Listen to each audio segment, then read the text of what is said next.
Hey guys, I'm Matt Masur from Growth Mode Content. Welcome to Good News York. It's Tuesday? I think so. I think it's Tuesday. I vaguely remember coming to work yesterday, so I think that I vaguely remember. I vaguely remember you being here. Honestly, it's true. yesterday was a daze. It was. Dude, we're back. We're back in the saddle. It's been a while, dude. Like I did like a quick thing yesterday. It just wasn't the same. It was like a week. Yeah, it was like Danny had vacation. He went out and bagged himself a mouse in Florida and Mickey Mouse. had fun at the Magical Kingdom or whatever adults do in Disney. I don't totally understand. But anyway, dude, Mikey's back. What is this shirt we got today? Oh, it's a Bills shirt. Of course, no, it's a Bills shirt. No. Kind of. So my Kind of. favorite, It's got the my Bills favorite logo on it. sports show on television is Good Morning Football. And on Okay. Tuesdays they do Angry Run segment. Long story short, my favorite guy, Kyle Brandt, he plays like 4 clips Wearing from a T-shirt for a bit on another show. Well, I'm gonna get there. Okay. So he picks like 4 plays from the weekend of angry runs, and what he means by that is like when a running back just fucking plows someone over, right? All right, fair enough. And then they vote who wins the scepter. They have this scepter and they send it to the football player. And then through homage T-shirts, they then release a shirt that week of the player. James Cook won angry runs this past week. What a racket, man. Yeah, it's a huge racket. It's very brilliant. And so I bought my shirt because I'm a sucker. And All here right. we are. But dude, Well, without further ado, yeah, we have a guest. dude, we have a great guest. I'm I'm very excited about this. listen. Everybody has been telling me about this gentleman, Mhm. and we've been looking at his website, and like I'm very, very excited. Tell us who this fella is. This, ladies and gentlemen, welcoming Steve Sopchak to the show. Steve, writer, musician, songwriter, composer. What am I missing? Producer? Producer, right. Hello. Engineer. He does it all. He is the owner and operator of the Square Studio right here in Syracuse. We can call him ours. Nice. Steve Sopchak. Thank you for coming, man. Absolutely. You are an impressive guy. Quite the resume. Yeah. Thank you. Yeah. Steve, why don't you just give us kind of a little bit of the rundown? What is your Sure. Where'd you come from? How'd you get Started here, in sort a of thing? base. Well, I started as a recording studio in high school and just, was recording my band practices, friends' bands, band practices, and sort of got hooked on the technology and the process of that. When I graduated college, I started doing it full-time out of my mom's basement, my parents' basement. Stayed there for probably 2 or 3 years and then met up with a guy named Jason Randall who owns, at the time it was called More Sound, now it's Capture Studio, right on Burnett Ave in Syracuse. And he had been kind of a mentor of mine over the years, and opened up his space to me, and I built out the back half of his building, which is where I still am today. Oh wow. And kept recording bands, writing with bands. And then probably around 2014 or 2015, I started doing composition for TV ads, movie trailers, TV shows, things of that nature, and have sort of split my time between the composition side and the writing and producing side ever since. Wow. That's wild, man. How do you get to that point? Like, how do you go from a local in Syracuse to these big opportunities? It's weird. The funniest thing is I can actually trace it back to my first client ever. Okay. Every opportunity I've ever had, I can trace back to Wow. the first guy that I ever recorded. I love that. And it's Weird Al. without going into all of the details of how, I think it speaks to, like, every person you meet is an opportunity. You never know where the next job is going to come from. You never know who can open the next door or what door you can open for the next person or however that works. So throughout the years, just each opportunity that I've gotten has been a result of somebody that I've worked with previously, Sure. or some relationship that we formed previously. Sure. So the transition from solely recording, punk and hardcore bands and stuff like that into doing the custom composition stuff was, I recorded a band called the Venetia Fair from Boston, and the singer of that band was like a very talented, multi-instrumentalist, really like awesome with music. And he went to school with a guy whose job out of college was working at a music house that sort of, all these brands and ad agencies would come and say, we need a song like this, we need lyrics like this, we need these sorts of things. And his friend was like, hey, you two should try this. You're good in the studio together. Like, let's see what happens. we tried it and we won the first job that we pitched Wow. on. It was a national campaign for Ashley Furniture. And we were just like, we were hooked. It was like, Yeah, dude. this is way better than what either of us were doing at the time in Yeah. terms of, time in and potential benefit and stuff like that. So we were hooked, and he actually ended up moving to Syracuse for a couple of years. We worked together, in the studio full time Wow. doing that. Just every pivot has been some result of a relationship formed through the process. I love hearing that. I am a huge believer. In fact, 97% of my business has been built on relationships and networking and where it goes from there. I think that's incredible. Could you talk about a little bit? Obviously, you're a creative person. You're an artist first and foremost, right? But you've clearly had to become a business person as well. And can you tell me how those worlds kind of meld and how that's worked out for you? Great question. Kind of kicking and screaming, honestly. But Sure. no, both my parents are business minded. My mom is a business manager for the Sisters of St. Francis, and my dad has been a consultant for most of my life that I can remember. So they've always been like sort of really helpful in making sure I don't do stupid things, like helping me figure out the things that. So I went to SUNY Oswego. I graduated with a marketing degree, but I graduated and I was like, well, I don't know how to do taxes. Like I don't know how to do, what am I supposed to do? So my parents have been really helpful in terms of guiding me through that. But most of the business side of it has just been kind of like figuring it out as I go. And I mean, I never really did advertisements or anything like that. It was always word of mouth and going and meeting people and going to shows and shaking hands and just kind of trying to be part of the things I wanted to be a part of. And it's I love that. Led to where it is. I love hearing about that, man. That is it's just the best story. Yeah. So one thing I want to ask you is, you've grown, you've got this massive success, and you've stayed right here in Syracuse. Yeah. You're not going to LA or Manhattan or anything like that, as many God. folks might. Why? I think a number of reasons. The first is I've always sort of felt like if my work isn't in service to my life outside of it, like what am I doing? Sure. So to go to a place solely because work is there, if I don't have to, feels like, why would I? Yeah. And I grew up here. I grew up in Marcellus. I still live in Marcellus. And I do travel a lot for work, but it's always nice to come back to the place that feels like home. And luckily through one of the benefits of COVID time was that all this technology was developed where it used to feel like you were expected to be in a room with people. Now there's all these ways that, we can record remote and we can write remote. Yep. And, you're not expected to be in the places like maybe you once were. So that has been super helpful. And it allows me to do a few trips a year to LA or a few trips a year around, and then fill in the gaps with those remote sessions. And it's been nice. And also some of the bands that I work with actually love coming to Syracuse and just for sure. Experiencing that and having just a different place to be and work. And We absolutely have a lot to offer. So Yeah. I can imagine, especially for a group, and Mike can speak to this, is, working in the studio and things like that, being able to maybe escape and in a little prettier, not necessarily race type city might be kind of cool. Absolutely. Yeah, man. For 10 years, I had a band. We recorded 3 albums. We toured. So my life has been back and forth between stand-up comedy and music. And I know exactly what you're talking about. We had to become our own label. So I was the same way. I'm like, wait, we have to do business as what? And then I have to do sales tax. And it's like, oh, and then I've got to register with ASCAP. And you really do just learn as you go. Yep. And again, I relate to the city thing. I never had the means to be able to live in New York or LA. I didn't have the money. And we were in a time like you where things were happening to where you could do everything from where you are. And I think you and I made out okay, because with the way things are going, I don't know if I want to be where, there. But the reason I'm telling you all this is because at one point in my music career, we've got approached to do some composing, and you've done a lot of composing.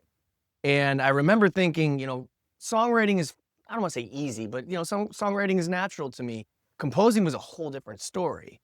And so I didn't know what the process was, right? There's no handwritten So I kind of just had the guy send me some footage, and I watched it and sat there with my guitar and just kind of just wrote to what I was seeing. And I was just curious what your process is in composing, if there is one. Yeah, I mean, every project is different. Some of the projects, I never see picture, which is the craziest thing in the world. I'll get a creative brief that, in words describes what's supposed to happen and gives me sort of general timestamps or things I'm supposed to hit, because a lot of times that footage is like, they're trying to keep it real secret, so they don't want it distributed. And that's always weird, because the natural thing would be, I would love to watch this and make the thing that looks good against this. So I would say, many of the projects are things that I never see against picture until it's released. Interesting. But there are certainly a fair share of like lower stakes projects that, everybody will send video, and I'll be able to do whatever I need to the video, and that's nice. But process wise, it's different every time. Right. I get asked to make a lot of different styles of music, I'm one of the few composers in the companies that I work with that still record things in open air. So I'm mostly playing everything, I do use samples, and I do, if I need to use synthetic things, I do. But that is, I think, a lot of the reason that, the process looks different every time. It's like I'm grabbing a different instrument, or I'm in a different space. Every project has its own DNA. Totally. I mean, yeah, and I think that's the fun of it, is just to try to chase that. Like, there's times I'm like, I don't know why this reminds me of it, but I think it's a funny story. There was a time where this huge thing of chicken wire blew up against the back of our building on Burnett Ave. And it was just this like ball of like weird wire. And, so I went out to my car to leave for the night, and it was against my car, and I picked it up, and it sounded weird, and like I was shaking it, and it was strange. And so I brought it into the studio. I was like, we'll mess with this tomorrow. And so we did. And we took like violin bows down it and did all these crazy things. And it became a like major backbone of sound effects for this Netflix show that we scored called Fearless. Yeah. But that was literally just happenstance that blew against the car. That's the greatest. We shook it. It was weird. But that's, those are kind of like the things we were chasing. In my experience, I've had times in the studio, we had this one thing where I was doing a guitar track, but I was in the live room. I forget why. And all of a sudden, like, I just got this weird feedback. And I remember looking at the producer, and he's like, keep going. So I just kind of got closer, and we ended up using it as kind of like a over top. And it, like, those moments of those beautiful mistakes are the best. Chicken wire is next level, though. That is fucking next level, dude. That's Foley sound shit. That's why he stays in Syracuse. Right, yeah. I mean, we're out here. The random sounds that appear. You're going to get in your car in LA and find chicken wire. Right. You know what I'm saying? Yeah. That's fantastic, dude. I love it. I love it. Let me ask you, so out of all these different things that you're doing, is there one that's really predominant? Are you doing composing more than anything else, or where do you find yourself? I feel like it's kind of switched over time. Initially it was almost all recording, and then it like very quickly switched over to almost all composing. And then in the last couple of years, as I think just honestly, like the production music and sync music market has just become like so saturated. Yeah. There's so many people doing it. I've gone back to songwriting, and I've been doing a few of the bigger metal bands that I work with. They're on the same cadence with their album cycle. So the last 2 years I've been like heavily focused on the songwriting side of that. Wow. And I'm still doing the composition stuff, but it's been a nice, like, kind of fortunate blend that as the composition opportunities have sort of, the low hanging fruit in that is essentially gone now. The things that would keep me busy sort of every day. But I've, in a weird way, just like replaced that with the songwriting for some of these albums, and been able to kind of stick with the bigger composition projects. Yeah, and see, you're lucky too in that, when these music projects, when there's a lull between the actual songwriting and recording of bands or artists, or playing yourself, we're in a time now where there is so much work out there for scoring and composing that, it's funny that back in the day it would be like, we got to get more bands in here. We got to, it was harder to get those kind of, those licensing gigs to do music for movies and film and video games. And now, that can almost be your bread and butter more than the music, I would think. Yeah, and it was for many years. I think unfortunately AI is kind of shaking that up a little bit. I know. But yeah, I mean, I think everything changes over time, and Sure. there was a time where that was scary, like, not knowing what you're going to be doing in 5 years. But now I kind of feel like that's exciting. Are your projects just kind of like falling into your lap, like you always got like an oar in the water, or do you find in between projects sometimes you're kind of out there looking? I feel like I say yes to everything. You're right. So I know. I do feel like there's not often a lull, but I do also, like, in the past, I would say 5 or 6 years since having a kid, where like time became this much more precious commodity. I've been trying to set up the long-term things. Like, Yeah. what am I trying to build? What am I trying to do? And if it's when a project or an opportunity comes along, or I'm out there trying to secure those things, it's easier to assess, does this meet my goal? Does this help me get closer to the thing I'm trying to do? Rather than just yes to everything. And go You from there. said something really key there, because I experienced it too, where you hear about artists, bands, people in general, they have kids, and then, all of a sudden the career kind of takes a back seat. And when I was younger, I would think that's never going to happen. Like, I thought that it's like the kid makes it so that you can't go do what you love. It turns out it's the other way around. You're like you just said, you're like, time is precious. And I found in my adult life now that I care more about time than anything, who I'm with and where and when. Yeah. And it's because where else would I rather be than with my kid, you know? 100%. So I love that you said that, man. It's wild how that happens. Yeah. And you still love it. Like, you still have the same passion for your art, but it's like now you have something that you've never loved more than anything. And trying to balance that can be tough. Definitely. But you're in a fortunate situation, because speaking of the work you're doing, dude, you're going out on tour with... I'm filling in on guitar for Ice Nine Kills in Europe, so that will be fun. One of the biggest metal bands in the world. And I kind of cheated. I already know how this happened, but for the viewers and listeners, how did this come about? I know you worked with Ice Nine Kills. Yeah, again, this is one of those things I can trace back to almost the first client I ever recorded, but I've been working with some version of people who have been affiliated with Ice Nine Kills back to, probably honestly 2004 would be the earliest time, but actually with the band Ice Nine Kills since 2008 or 9. And we've been friends forever. I produced their first 3 or 4 records. And then, when they moved to LA, because they used to be Boston based, but they moved to LA in 2016 or 17, and we just kept writing together remotely. We've done that for, ever since.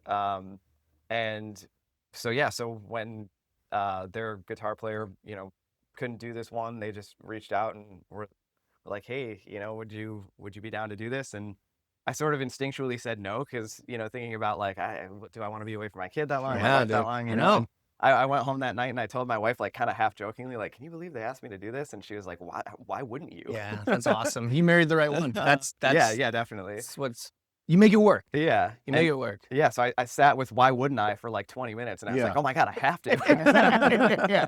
Yeah. And then a piece of chicken wire hit him in the face. Exactly. And then he was like, we got to do this. Yeah. Man, that is amazing. How, during that time with Ice Nine Kills, because things have changed in the business, how much is it just you and the band? Is the label involved at all during the recording process? Not in a creative sense, really, in any way that I'm aware of. I mean, we've definitely, like, I've been in the studio where somebody from the label will drop by and say what's up and check it out or whatever, but never in like a you got to do this or make this kind of way. Like, they, those days are kind of over, I think, right? I mean, I can only speak for like the camps that I work with, but like the creative, like the driving creative force of like more successful bands that I work with are like such visionaries that, like, I can't imagine a scenario where somebody's ever telling them like, hey, this is what you're supposed to be doing. Like, especially when they have a resume like they do. Yeah. It's kind of like, you've earned the right to, like, we'll trust you. Go ahead. Use chicken wire. That's fine. I mean, like, What, Steve, tell me a little bit about the sort of modern, I guess, state of music, right? Are we making traditional kind of full albums? And when you do, are you thinking about track order and things like that, like you may have 20, 30 years ago? great question. I think it's hard because people tend to consume things in like these bite-sized, Yeah. you know, snippets now. I have not necessarily thought much or gotten into a situation in a studio where anyone's thinking about like, how will this work on TikTok? You know, like Yeah. nobody's asking those questions, because I think first and foremost, like the bands are interested in making like the thing that they want to make. And if it works across those other platforms, then great, but that's not like been a chief goal. But I do think that, you know, the album is sort of sadly like a dying thing. And it's because a lot of the reason I think is because the you know, digital aggregators like Spotify and all those things that are putting content out reward frequency of release over you know, so you're better off releasing one single every, you know, 3 weeks or 6 weeks it's like social media, or 3 months than you are, you know, especially as a up and coming artist, like you're rewarded the more you put out. So you know, dropping an album all at once, you rarely will see. I mean, even the bigger bands will do, you know, 3 and 4 singles now before the record is actually out. Wow. So it's definitely more single focused or more single piece focused. Are you recording the same way? Recording more individual songs? Or are you still doing a bunch together? A lot of the like smaller or mid-tier bands are just coming in and doing, you know, either they'll do one song at a time or they'll come in and they'll do 3, but it'll be 3 songs that will be released 3 months apart from each other, you know? The bigger bands, we're still making albums, but the way that rolls out is, and I don't have a say in that really or whatever, but it will still roll out in pieces usually. So then on that same track, you know, the last album I recorded with my band was in 2015, and things have changed drastically since then. We were only pressing, we would press like 100 CDs just to have physical stuff. Yeah. And then we'd have download cards. Are you mixing and mastering for multiple formats now? And what's kind of the go-to format for like an album? Yeah, I mean, so typically I'll give a digital master and a vinyl master, because vinyl is such a different medium and the dynamic range is, you know, so much smaller. Well, actually the content can have a much greater dynamic range, but in any case, you know, I'll deliver those 2 masters. Sometimes I still will deliver like what's called a DDP, which is for CDs.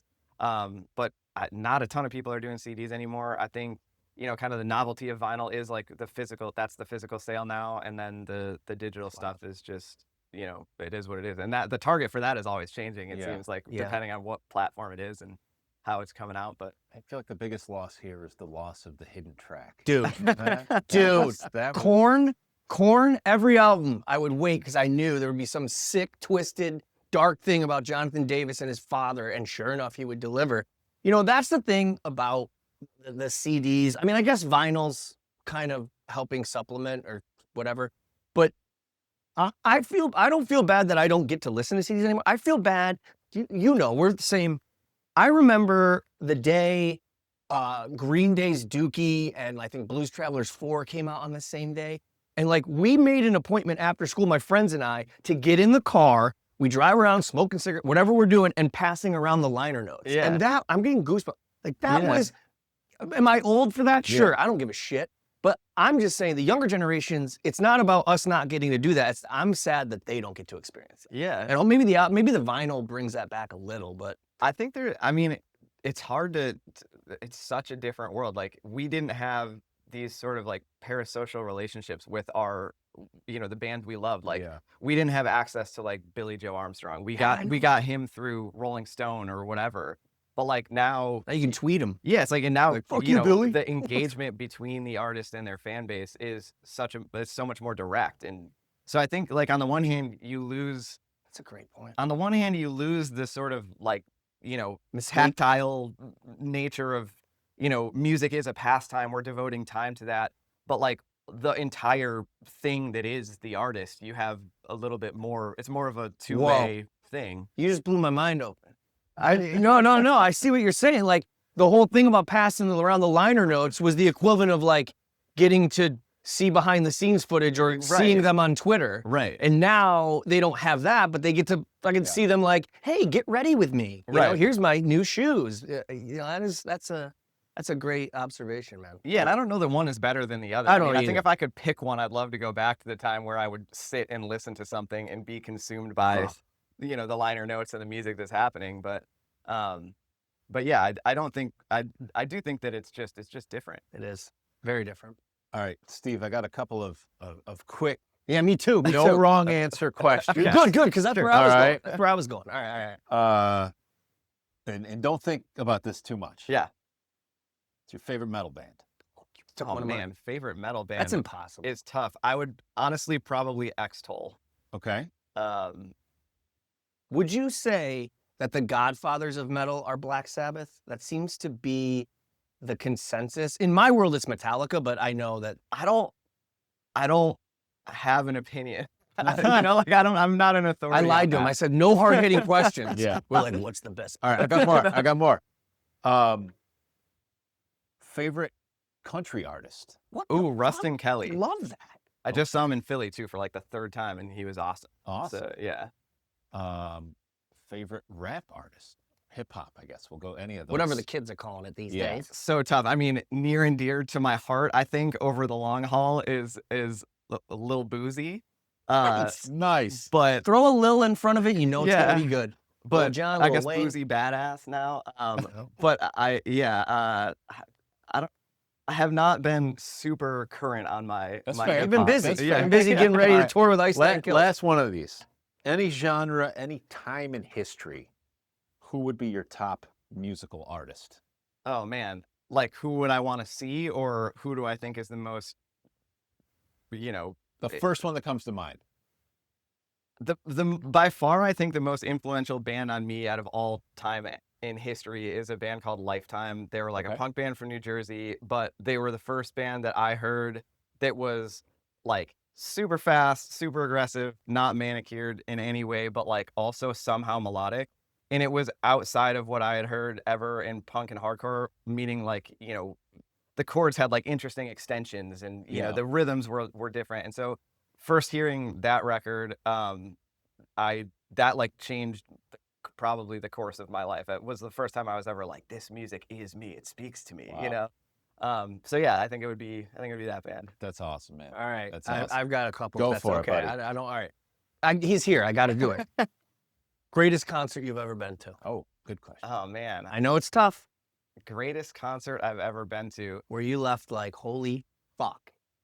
I've been to a couple of those, but if you had to, I honestly think one of them would be seeing Rustin Kelly at the I gotta check this. what is the studio? The studio in Woodstock. The guy, the drummer of the band. Yeah, a bunch of people have recorded The there. barn studio. There. Yeah. But it was a very it called? small show, probably 150 people. And he came and he played it acoustic, and I went with my wife. That was the first time we saw him live, and he was awesome. Like, Dude, that's rad that you even went there. That's a pretty famous studio. It was so cool. It was so cool to be in that space, and the whole time just thinking like, to be Yeah, let me yeah, be right yeah. there. But yeah, that was one where it was on a small scale, but I definitely left being like, wow, I've never seen like that was awesome. I think, one that sticks out, I hate to say it about a band that I've worked with, but when Ice Nine Kills played the amphitheater here, I had not seen them in forever. The last time I saw them, it was like, in Syracuse, they were like playing the Lost Horizon and it wasn't full. Yeah. So a couple of years ago when they came here and, they were playing, I think it was there was 11,000 people or something. It was some crazy number, and to hear everybody singing along and all that. And I texted my parents and was like, hey, like 7 miles away, we made like the first record for this, in your basement. And now So look great. what it is like this many Yeah. years later. But that was one where it really actually like hit me that like what I've contributed to is actually grown in this way. Yeah. And that was like an experience that I feel like I wouldn't trade. That's incredible. Last one for me, and by the way, I almost just shit my pants. I thought we'd been interviewing him for an hour and a half. We haven't. I realized we haven't set our clock back. I was like, boy, I knew I was enjoying this, but I didn't know we've been here for a fucking hour and a half. Now this one we might have to edit out because you might have to get back to me in a day on this, but this is my all-time favorite question to ask other musicians and Okay. songwriters. If you could pick, live or dead, your ultimate band to be on stage, I'll give you an example. Like for me, it would be Steven Tyler as the front man. It would be Carter Buford on the drums, Victor Wooten on the bass, And then I would probably go Eddie Van Halen on guitar. I'll just say that for now. Damn, I mean, that is a very difficult question. That's why I said we probably have to edit it out. But, you know, you might just have it top of mind. I don't. And I feel like this actually makes me feel guilty for not, like, when I think about bands, I think about them as a unit. Like, I know what you mean. You know, I'll listen to it. Technically, it's got to be what's good for this genre and what's good for this song. You can't just pick. But then even for me, it's like, I don't know if I could identify, like, you know. It's hard. Yeah, it is. All right, we'll edit it out. We'll edit it out. But, man, you Right. are what? Steve, you have done so much. Dozens of film and game trailers. You've co-wrote and produced 200 albums and top 10 singles. And the Square Studio, which is not square, it's actually rectangular, we found out, but we won't hold it against you. And you're right here in Syracuse, and we're so happy. I mean, that's what Good News York is about, is shedding light on awesome shit going on in New York State. And when it's right in our backyard, it's even better. Yeah, it's so cool. Love having you on. Steve, is there any plugs, websites, stuff where people can plug check out? all of it. Your my tour? website is just stevesopchak.com. You know, if anybody's I also should plug Capture Studio. That's the building that I'm in that my buddy Jocko owns. You know Jocko? Yeah. Oh, no shit. Yeah. He's like that. See, he's the guy. He's So, like, been a mentor of mine I've forever. recorded and either played with everybody surrounding him, but have never, like, we all know him, but I've never worked with him. But I know Jocko. Yeah. That's a big name around here. Well, his building, you know, which is the building that I'm in, there's 3 studios, a bunch of engineers, but he just did a really cool project where he remodeled the whole thing, and essentially, like, you know, if you're used to recording on your laptop in your bedroom, now you can go in and in like 5 minutes with a USB drive, you can, you know, put drivers on your computer and have access to his entire studio. Oh, holy shit. And run it from a front end that you're comfortable with. Damn, so that's wild. it's super cool. And the building is super cool, and all my friends work there. Nice. So, Nice. so yeah, That's great, man. you know, definitely check that out. I think that's capture.studio is the web address for that. Awesome. Incredible. And catch Steve on tour with Ice 9 Kills. Yeah. No, he's not just hanging out. He's playing fucking guitar, man. I'm excited for you. Thank you. How long is that tour? I think it's like 21 shows maybe. I leave Over like 3 months? No, it's short. I leave the 10th of this month, and I come back the 17th of December. Oh, so okay. yeah, right in time for Christmas Yeah, to not celebrate. super crazy. Yeah. That's awesome, man. But yeah, it should be fun. I'm excited for you. Enjoy buddy. your travels, and I Thank hope you. you have some fantastic shows. This has been really awesome, man. I really appreciate you coming in. Yeah, the show definitely. And telling I us about can, this. these guys will attest. I don't ever, if I say this, I say it off the air. I'm going to say it on the air. This has been one of my favorite interviews that we've ever done. Well, cheers, man. So, Thank you. I really appreciate Yeah, it. I don't get the opportunity to do stuff like this very Yeah. often, so Well, I appreciate it. You can Well, come back anytime. anytime, man, for Anytime, sure. my friend.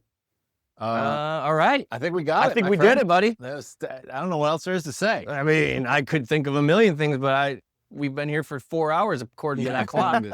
But According to that clock. this is Good News York, sponsored by Ads on the Go. What Get do we got, adsonthego.com. what do we got later this week? Well, Amanda, Everson Museum, Everson Museum. We're going there, right? Samaritan Center, We're going there. We're going to get very cultural this Samaritan week. Center. Yeah, I feel like and talking to SOS about their trip to Ghana. Nice. we're getting worldly. We're getting culture. We're getting I'm wow. going to blow your mind again. Dude, we're gonna be smart by Friday. We're gonna be like really smart. I can only hope. Yeah. Well, I'm Matt. That's Mike.